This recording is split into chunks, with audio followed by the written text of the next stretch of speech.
Bene, buongiorno a tutti.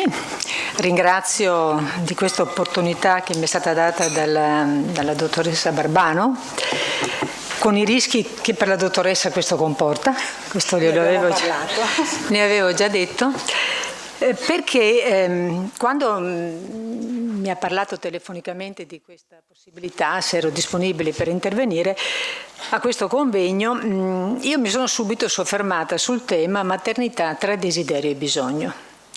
È un tema che io ho trattato in modo particolare in Africa subsahariana, in alcune mie ricerche sul campo, e poi ho comparato con alcune ricerche fatte in Italia, nella ULSS, che un tempo quando ho fatto la ricerca era la 15, mi pare Cittadella, proprio nella fase dell'allattamento più che della gravidanza, no? Perché in Africa io ho studiato, in Tanzania in modo particolare, questo aspetto dell'allattamento, sul quale lascio stare subito e passo ad altro. E sì, perché, no, sì, qualcosa sì, però se non mi prendo lo so. Devo dire una cosa, prendo lo spunto dall'interessante relazione che mi ha preceduta, proprio perché è stato per me un rientrare sul tema, no? Che l'avevo un po' messo da parte da alcun tempo, perché proprio il richiamo all'ultima indicazione dell'OMS, cioè la salute della mamma e la salute del mondo, mi stanca molto, mi stanca molto. E come donna, devo dire, mi fa arrabbiare tanto quanto vedo il posteggio in rosa per le mamme gravide. Bene, detto questo, è un intervento di rottura e lo sapete. Lo sapeva. Cioè, sono antropologa e lo sono fino in fondo, oltre che essere una donna e oltre ad essere una donna che si è interessata, pur non avendo mai bambini, della gravidanza, del parto e di ciò che avviene dopo soprattutto, cosa che ha sottolineato anche il dottor Del Re, mi pare. Però il tema di questo convegno è sicuramente stimolante, però è al tempo stesso problematico perché tocca elementi del vivere comunitario estremamente importanti, con i quali facciamo i conti direttamente o indirettamente tutti i giorni, soprattutto poi per operatori che ci lavorano in questo, e che abbina, e questo è molto interessante, con la maternità. Io mi sono soffermata, perché ho visto dopo i vari interventi, mi sono soffermata alla donna, no? Perché la maternità investe proprio in prima persona le donne, sulle quali però in questo convegno si è deciso di portare l'attenzione sul suo farsi desiderio, sul suo farsi bisogno. Ecco, io ho inteso questo binomio che sembra antitetico, desiderio e bisogno diventa antitetico, perché se un desiderio diventa un bisogno diventa una patologia, non è da escludersi che diventi una patologia, però è quanto mai intrigante questo binomio ed è anche, mi permetto di dire, difficilmente disgiungibile. Cogliendo allora appieno la proposta di riflessione datami da questo convegno, io vorrei partire da alcuni aspetti, tra virgolette, teorici, nel senso che a me servono per uniformare il linguaggio. Cioè io ho bisogno, siccome non vi conosco, io ho 45 minuti di tempo, parliamo tutti la stessa lingua, i significati di questa lingua però sono diversamente recepiti, cioè io trovo, se devo essere pare deleterio pensare che la salute della mamma è la salute del mondo, perché ancora una volta la donna viene caricata invece che sgravata, viene caricata di problematicità. Allora io volevo partire da un aspetto, la maternità, che potrebbe sembrare banale, cosa ci viene a dire sta roba qua che sappiamo tutti, però io mi permetto di ripetermi e dico che la maternità è la condizione del diventare madre, dell'essere madre, cioè partorire un nuovo essere umano vivo. In molte società, l'antropologia ne ha dato testimonianza, non è sufficiente partorire naturalmente per essere madre, bisogna che il bambino sia vivo, vuol dire esercitare l'azione di madre, e nell'esercitare l'azione di madre non è un esercitare affidato a un malinteso istinto materno che io ritengo non esistere. Non esistere per il semplice motivo: se io vado a passeggiare su questo parco e vedo un fagottino pulsante, un neonato, gli porto aiuto alla persona o lo porto aiuto perché sono donna e madre? Né l'uno né l'altro.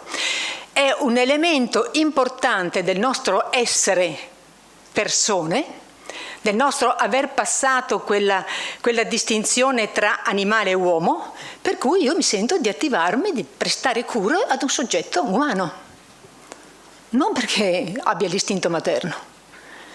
Potrei accettare l'istinto materno se mi si dice che una signora dopo aver partorito dice: no, questo non è mio figlio.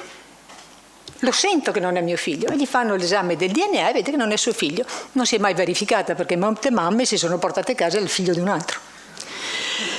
Bene, detto questo, allora, diventare essere madre è una condizione per la quale il corpo della donna, e adesso entriamo nell'aspetto che a me preme di più, il corpo della donna è funzionalmente predisposto, fisiologicamente e biologicamente attrezzato per partorire. Se la fecondazione è un affare a due, perché non dimentichiamo, lasciamo da parte la fecondazione assistita, rimaniamo nell'ambito numericamente più legato alla naturalità dell'evento, cioè l'unione di un maschio e di una femmina può dare esito ad una fecondazione. Di conseguenza in questo caso è una faccenda a due, non è un caso che poi molti degli interventi riguardino l'aspetto della genitorietà. Cioè qui io ho accettato ho pensato di parlare in termini di maternità, ma sarebbe diverso se mi si avesse detto il desiderio di fare figli, perché il desiderio di avere figli può essere per un uomo o per una donna. Anzi, sappiamo, se noi guardiamo le case regnanti, il fatto di avere figli è talmente importante che può essere ripudiata la donna che non ha figli, ammesso che sia lei la colpevole. Bene, se la fecondazione è un affare a due, la gestazione che ne consegue è una condizione a cui le donne sono attrezzate da sole. Sono attrezzate in proprio in qualità di femmine, e in questo in ogni specie animale.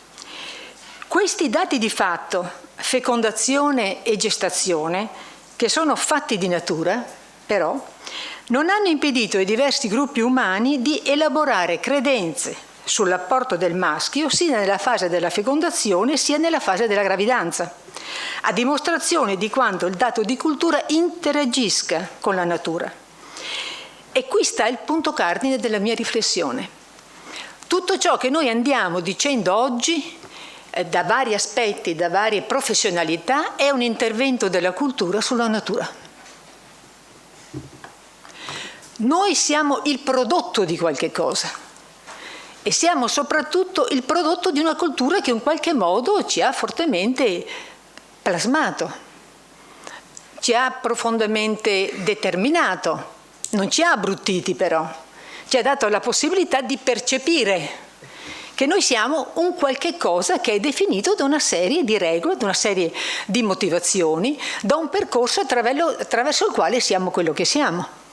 La lingua è fondamentale su questo, per esempio, non è a caso si chiama lingua materna, è la lingua sulla quale noi cresciamo e che non ce la dimentichiamo mai, che appartiene al nostro modo di essere, che in qualche modo ci determina, lasciandoci però margini di libertà.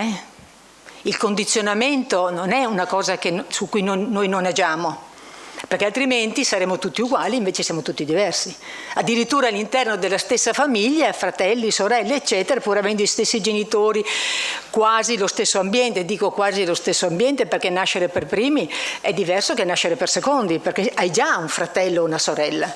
Le famiglie nella quale sono nata io, dove c'erano i nonni in casa, dove c'era uno zio, io certo avevo, come molte mie coetanee, una variabilità di adulti molto più marcata di quanto non abbia un bambino adesso, della quale, a parte che a volte si trova la mamma abbastanza adulta, ma sta di fatto che la realtà è diversa, eppure i fratelli e le sorelle all'interno della stessa casa, della stessa famiglia, erano diversi. sono diversi anche quando sono gemelli. Voglio sottolineare questo perché, per esempio, proprio per portare degli esempi, no? Per dialogare con quello che è l'apprendimento teorico e con quello che è l'operatività di questo apprendimento teorico, e alcuni esempi della mia esperienza, quando ho detto che anche la gravidanza che appartiene alla donna viene monitorata in qualche modo culturalmente e socialmente, nella quale si definisce che anche l'uomo, per esempio, ha un suo ruolo durante la gestazione. Ebbene, io ricordo che uno degli aspetti che le donne nel villaggio della Tanzania dove ho fatto la ricerca mi dicevano, e poi ho detto loro, quando tu pensi di avere un bambino, cosa succede? Mio marito lo deve nutrire nei primi mesi di vita. Cosa vuol dire lo deve nutrire? Noi dobbiamo avere rapporti sessuali nei primi 3 mesi, perché in questi 3 mesi anche l'uomo deve nutrire il bambino. E se il marito non c'è? Ho detto, perché magari lavora a Dar es Salaam, magari insomma, e via, non sempre rimane al villaggio. Cosa succede? Il bambino non nasce? No, il bambino nasce, altro che più magro. Questo per dire quanta sia data fortemente, vedremo dopo con l'esempio, quando entrerò più nel merito del confronto tra noi e loro, come gli aspetti che riguardano questi eventi così legati alla fisicità del corpo della donna, alla sua naturalità, perché noi qui stiamo parlando di complessità su vari aspetti professionali, ma siamo quasi 6 miliardi, no, voglio dire, ci deve essere una certa propensione, no? Sopravvivenza, serenità, perché sennò saremmo molto meno, il che non sarebbe tutto sommato un guaio, ma comunque. Io voglio fare queste comparazioni perché, vedete, interessarsi di antropologia culturale è un tornare a casa. Cioè, voglio dire, il fine di questa ricerca che ho fatto, io l'ho fatta con il QAM di Padova, perché c'era il problema di una malnutrizione già nella fase dell'allattamento, e allora ci si chiedeva come mai. L'allattamento sappiamo quale azione salvifica sia, no? E sappiamo anche, nel rapporto tra natura e cultura che mi preme, come la società e la cultura occidentale siano fortemente intervenute su questa naturalità, per cui negli anni 70 diventava molto più importante allattare con latte artificiale, no? Intervenendo profondamente, a gamba tesa si direbbe nel calcio, su un evento naturale. Un'interessante storia sull'allattamento scritta dalla Palmer dice che per il 98% della storia dell'umanità, Homo sapiens, noi siamo qui perché la donna ha allattato per il 98% della nostra storia. Dunque su questo elemento così naturale, così ovvio, quando io alle donne gli chiedevo tu allatti, mi prendevano per una deficiente, non lo dicevano, ma dice, ma cosa viene a fare? Va bene che lei dice che non ha avuto figli, ma cavoli, saprà bene questa roba qua, no? Che roba che facciamo? Bene, questo aspetto è fortemente importante e l'antropologia ce lo dimostra. Perché? Perché quando io ho fatto quella ricerca, quando io sono riuscita a entrare nell'etnografia di quella popolazione, cioè quello che potremmo chiamare in maniera veloce usi e costumi, avevo fatto il meno. Avevo fatto tanto, spero, per la ricaduta che poteva avere questa conoscenza su questa realtà, ma volevo capire la mia società poi. È dal confronto tra loro e noi che l'antropologia ha senso, perché altrimenti sarebbe eminentemente etnografia, descrizione. I bellissimi documentari di Quilici, sulla quale io sono anche cresciuta, sono fantastici, ma non è antropologia. L'antropologia è chiedersi quanto quella diversità ci è utile, non per diventare come loro, ma per capire meglio noi stessi. E questa è la chiave di volta. Io, se posso dire, io posso apprezzare modelli culturali altri, ma questo non vuol dire che io li posso adattare tout court. Io li devo rielaborare e capire quanti miei modelli culturali, che solo così li vedo, perché altrimenti sono miei. Come faccio? Ci sono nata dentro. Come posso prendere le distanze da me stessa? Lo posso prendere quando sono altra. E io al villaggio ero altra. non solo perché ero pallida, nonostante un po' abbronzata, ma comunque pallida, e poi ero strana per tante cose, non avere figli era già un problema per me dirglielo, perché ero già quarantenne, insomma, dice là, cominciano ad avere figli a 18 anni, insomma, così. Sicché, tant'è vero che uno degli elementi che mi hanno detto tu non hai figli, io non ho fatto le storie di dire sì ce li ho, sono in Italia, perché sarebbe stato peggio. Come tu vieni qua e ti lasci i figli in Italia. Io ho detto no, non ho figli.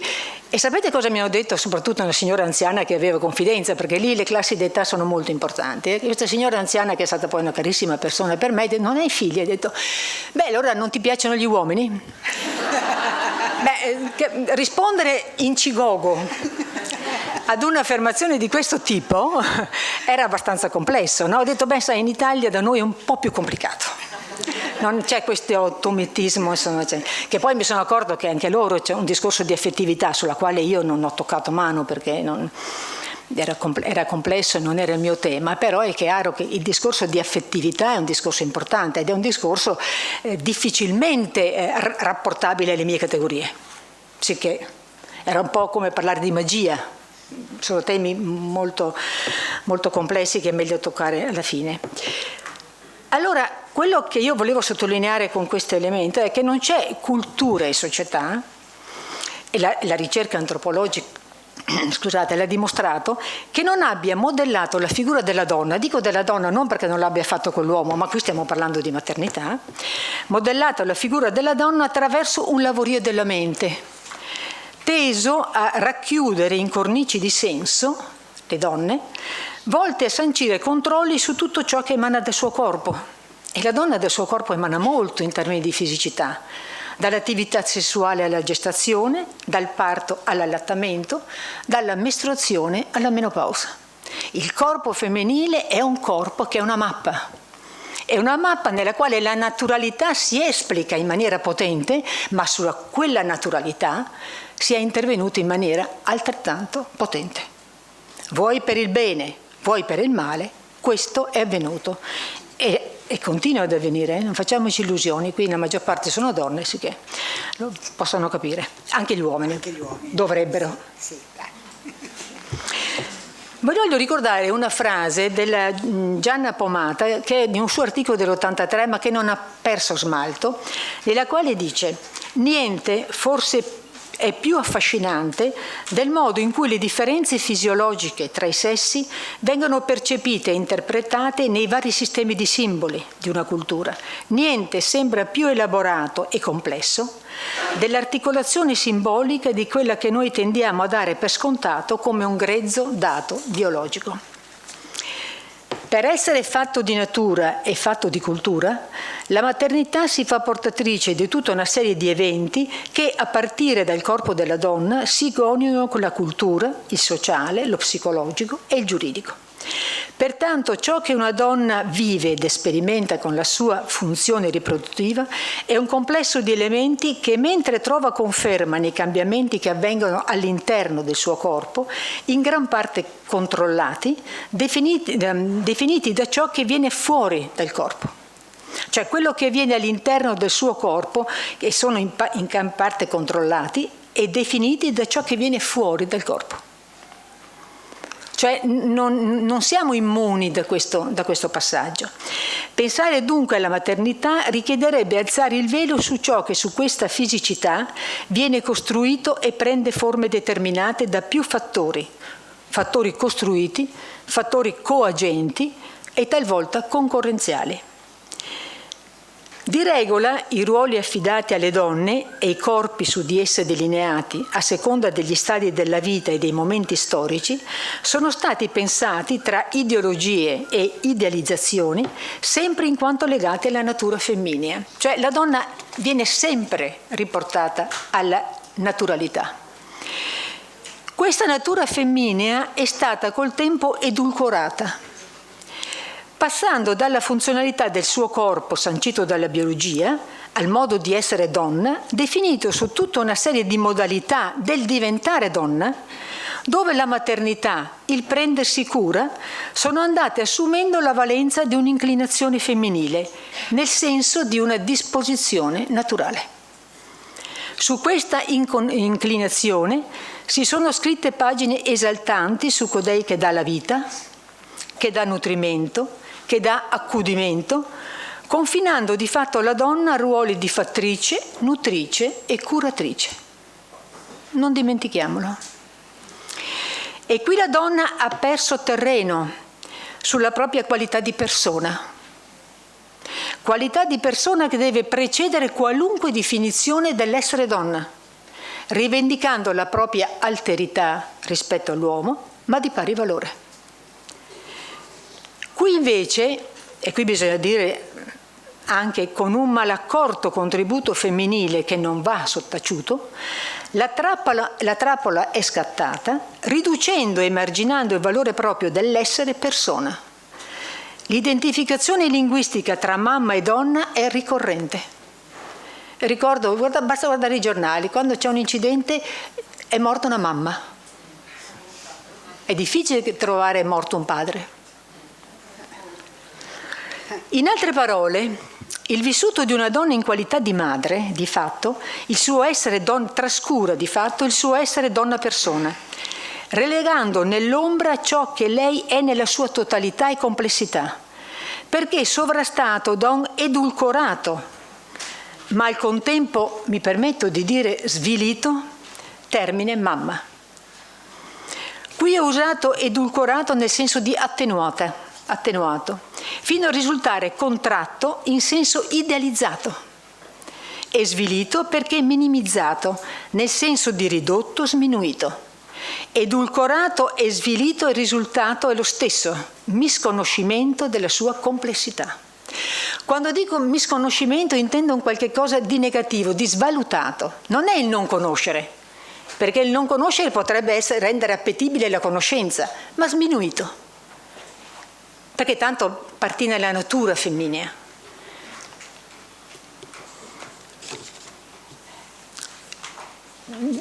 Fatta questa premessa, che mi ha anche preso un po' di tempo, allora desidero portare un contributo sul piano del confronto, perché intendo fondamentale per capire quello che vado dicendo per noi.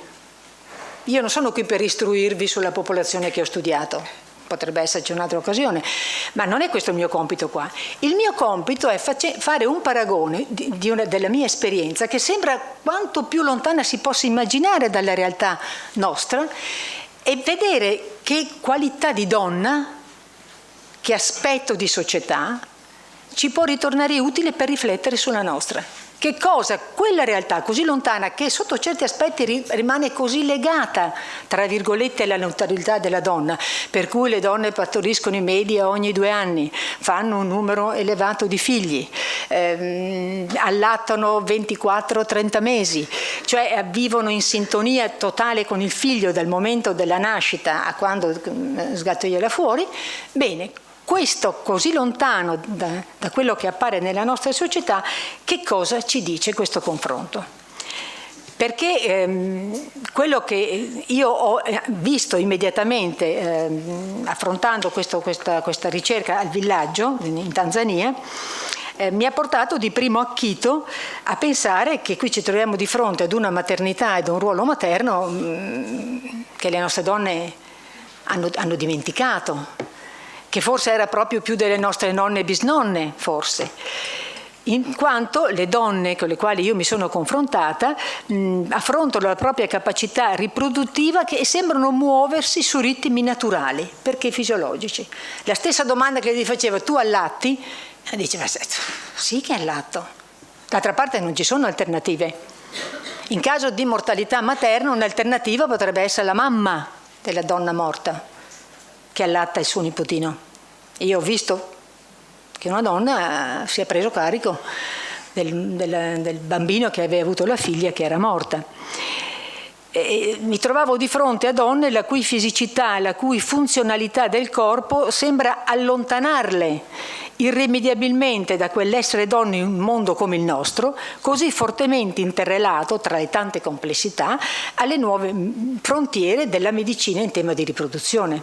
Cioè, io non mi sono mai sognata di dire che nella nostra realtà, per esempio, il sesso del nascituro si può sapere in anticipo, perché già dovevo spiegare il funzionamento della Polaroid, cioè facevo la foto e veniva fuori la fotografia. Già questo, quando l'ho fatto la prima volta, hanno cominciato a girarmi intorno, dice: come questa si mette sotto la gonna il pezzo di carta e vengo fuori io. Cioè io avevo bisogno di stare serena lì, non volevo apprendere già ero strana di per sé, no, perché non avevo figli, ero bianca e non ero un medico e neanche non ero una suora. Capito? Era dura tirar fuori il discorso che noi sappiamo che il sesso dei bambini già in anticipo. Ebbene, eppure mi sono resa conto che tra le due realtà più di un aspetto li accomuna.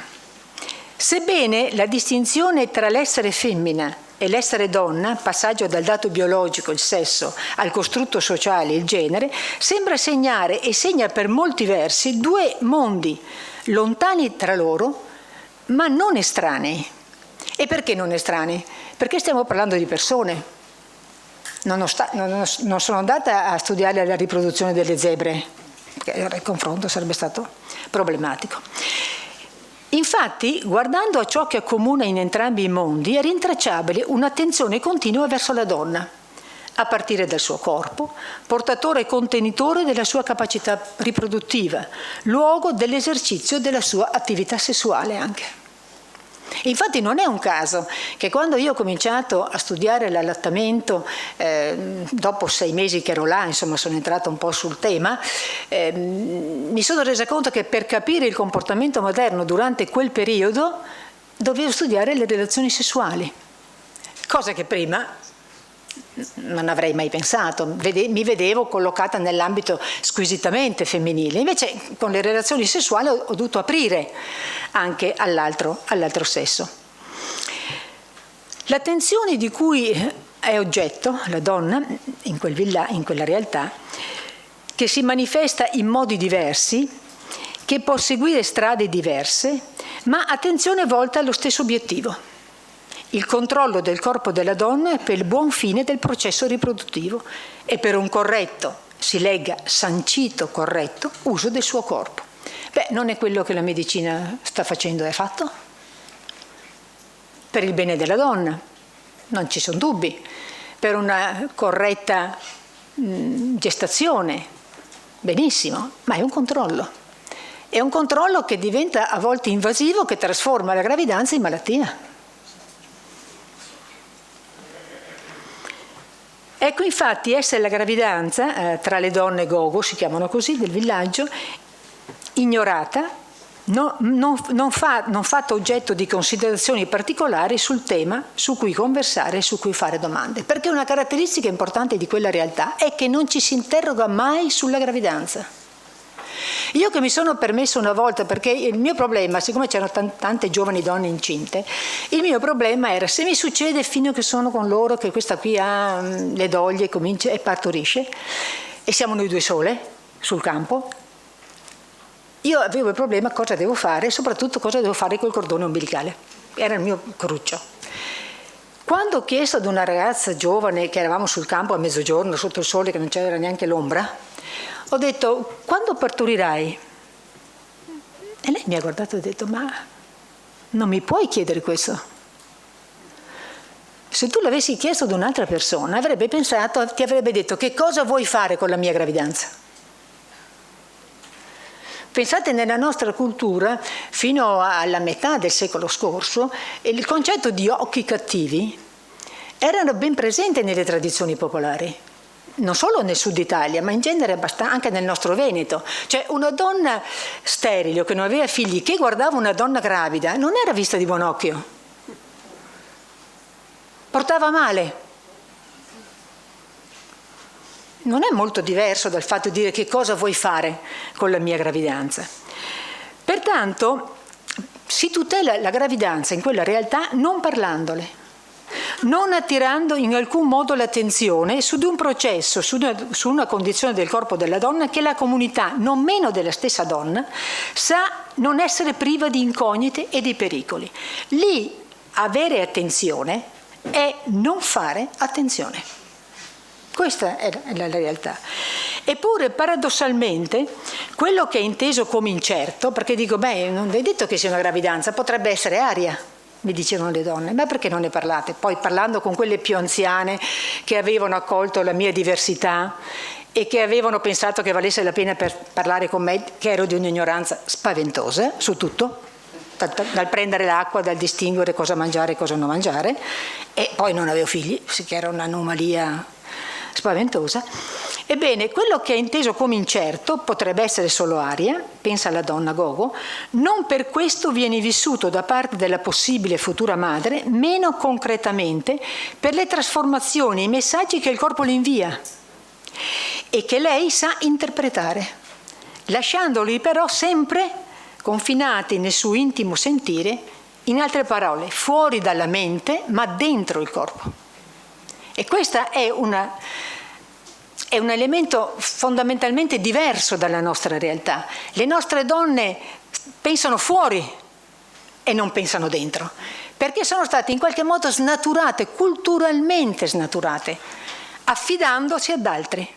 Per cui qualsiasi cosa che è un movimento, che è un sentire, diventa sintomo e si va dal medico. Questo noi siamo. E questo non è solo per la maternità, perché poi noi abbiamo la prerogativa, la nostra società ha la prerogativa di non volere morire mai, di dover stare sempre bene, nessuno si vuole ammalare. È chiaro questo, però è chiaro che dobbiamo far conto che invecchiamo comunque. Infatti, per fare una battuta direi, quanti anni hai? Non è importante quanti anni ho, è importante quanti me ne restano. E siccome non lo so, non mi interessa.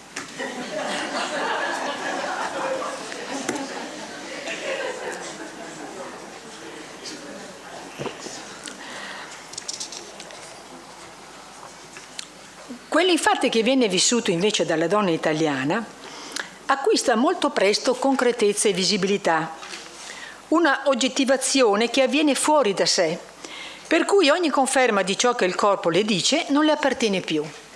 È molto mitigata, però è ostentata.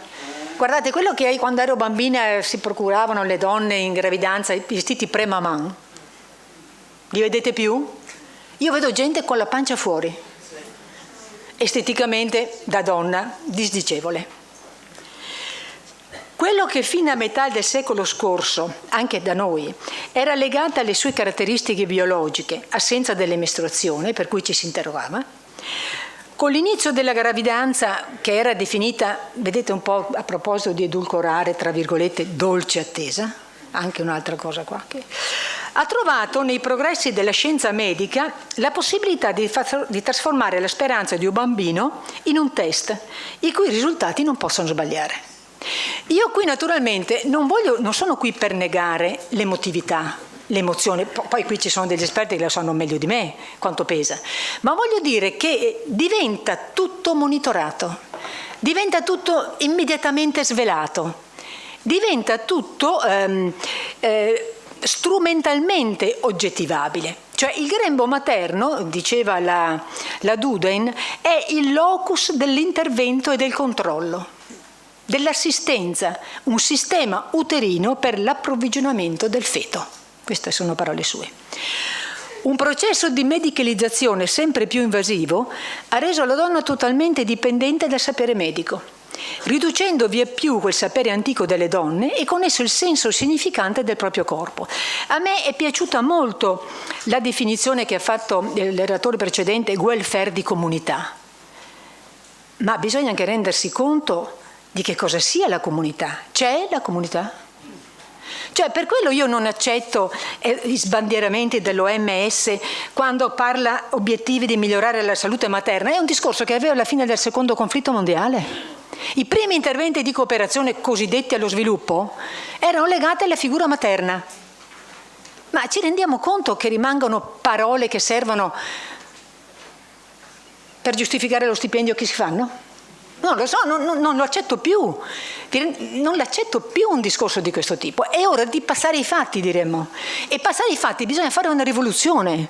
Se per fare una rivoluzione vuol dire prendere consapevolezza di sé come persona, che poi sia donna, perché la donna, come l'uomo, può essere madre, padre, figlio, figlia, sorella, moglie, marito, compagna. Quali di queste emerge, di queste identità plurali? Quali emerge? Perché confinarla ad una sola? In un incidente è morta una mamma. E la donna? La persona, la figlia, la compagna, il suo essere per sé, il suo proiettarsi nel futuro, non soltanto come madre. Madre è uno degli aspetti importanti, poi se voluti, estremamente importanti, ricercati a volte, io a volte dico anche drammaticamente ricercati, ma anche violentati.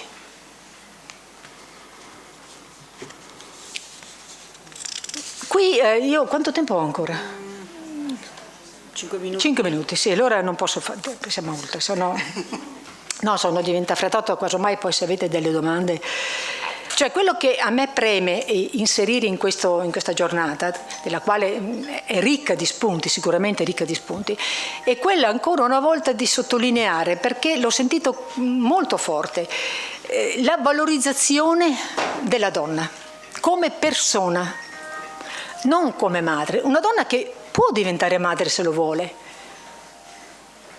ma non definirla come tale e soprattutto non dare per scontato all'interno della nostra società aspetti che sono estremamente complessi. Io ho apprezzato veramente molto la relazione precedente, però dico la verità, qualche volta mi sono sobbalzata, perché quando facciamo riferimento anche alla nostra società, io mi ricordo per esempio alcuni anni fa che è ritornato in auge l'allattamento materno, no? Per cui era venuto fuori l'ospedale attrezzato per il bambino, eccetera, eccetera, tutte quelle belle cose là. Allora, grande scoperta, l'allattamento deve venire a domanda. Scoperta. Perché se sono delle persone che non sanno che cos'è l'allattamento sono i pediatri. Questo lo sto firmo, mi prendo la responsabilità e tutto qua.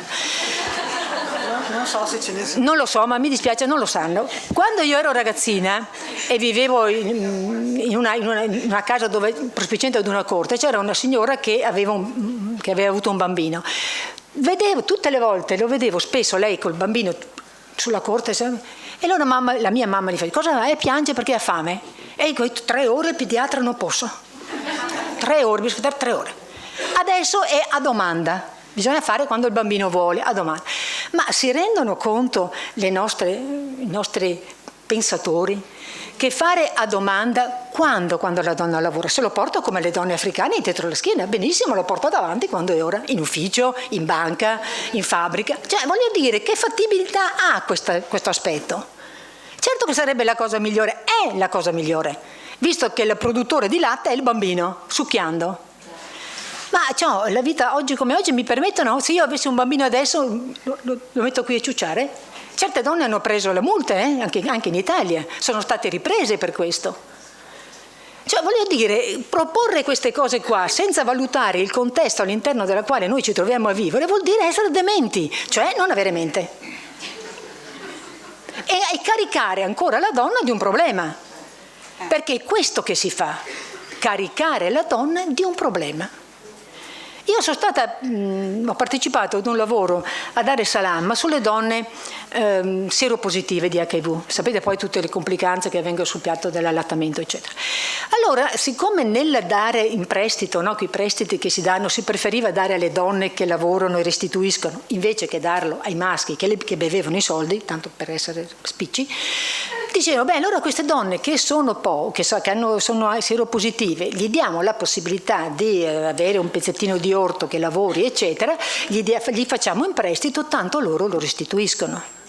Ma scusate, ho detto, voi fate un prestito delle donne che hanno dei bambini da svezzare, che sono seropositivi, le fate lavorare e pretendete che vi diano il riscontro. Ma a queste donne preparateli in una casa di riposo e quei bambini vengano servite e aiutate. Non lavorare, diamo da lavoro a loro perché loro ci restituiscono i soldi. È veramente un'altra esaltazione delle donne, nella quale le donne ci perdono tutto. Guardate, io può sembrare una battuta, io mi sento offesa come donna a vedere il posteggio rosa con la mamma con la pancia. Cosa vuole che dica? Che vuol dire? Non sono mica malata io. Allora facciamolo anche per gli anziani. Gli anziani che vanno al supermercato escono, è comodo averlo là. Una mamma che può avere 24-25 anni, forse anche 35-40, è più appesantita su questo. Ma sembra una donna giovane, mica è malata, perché è un bimbo. Io trovo una cosa veramente nella quale siamo perdenti se non prendiamo atto di questo. Siamo perdenti. E siamo perdenti perché rispetto agli, qui parlo alle donne, siamo perdenti perché rispetto agli anni 70, nella quale c'era una presenza consapevole di lotta, adesso sembra che tutto ci sia dovuto. E qui concludo, ma questo ve lo dico, ho fatto una ricerca su una scuola superiore negli ultimi 2 anni della scuola superiore. E c'era alla fine un questionario che avevano preparato i docenti della scuola, non io, nella quale oltre al fatto di andare a scuola, eccetera, eccetera, che cosa vedevano nella loro vita, insomma, se andavano all'università, come si proiettavano nel futuro.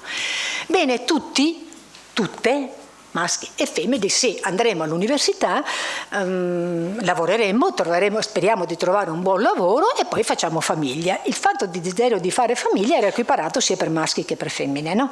E anche di avere figli. Quando abbiamo rivisto tutti i prospetti, io ho detto queste ragazze che hanno 19 anni tra breve, mi riferisco alle ragazze perché è un problema diverso, ma si rendono conto che tipo di realtà si troveranno di fronte? Si rendono conto che in una società nella quale essere madre e fare la madre è pensato da automatismi invece che da aspetti culturali di preparazione e di educazione? Se ne rendono conto di questo? Si rendono conto che difficoltà avranno di armonizzare il fatto di essere madre, di essere moglie e anche di essere figlia, perché avranno i genitori anziani. Questi aspetti li vivranno sulla propria persona con tutti i drammi che a volte conosciamo esserci. Quando ci sono casi di infanticidio, è chiaro che mi si viene a dire una mamma disturbata. Mi auguro, nel senso, questa è la norma, non siamo mica come gli spartani che vanno sopra là e buttano giù quelli che non sono ben fatti. Però voglio dire, io mi devo chiedere che cosa ha portato questo gesto.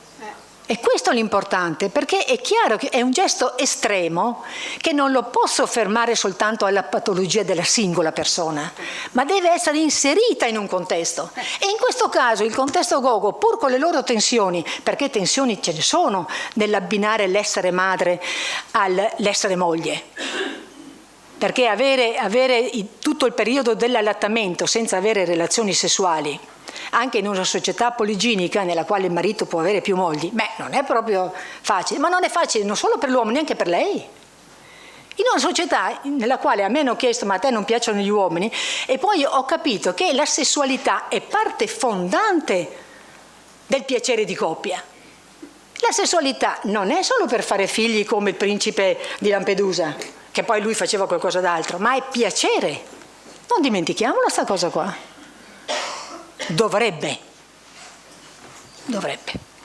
Sicché, capite, io mi rendo conto di aver buttato là tante cose, che però vogliono essere aperte, nel senso che sono state veramente buttate là.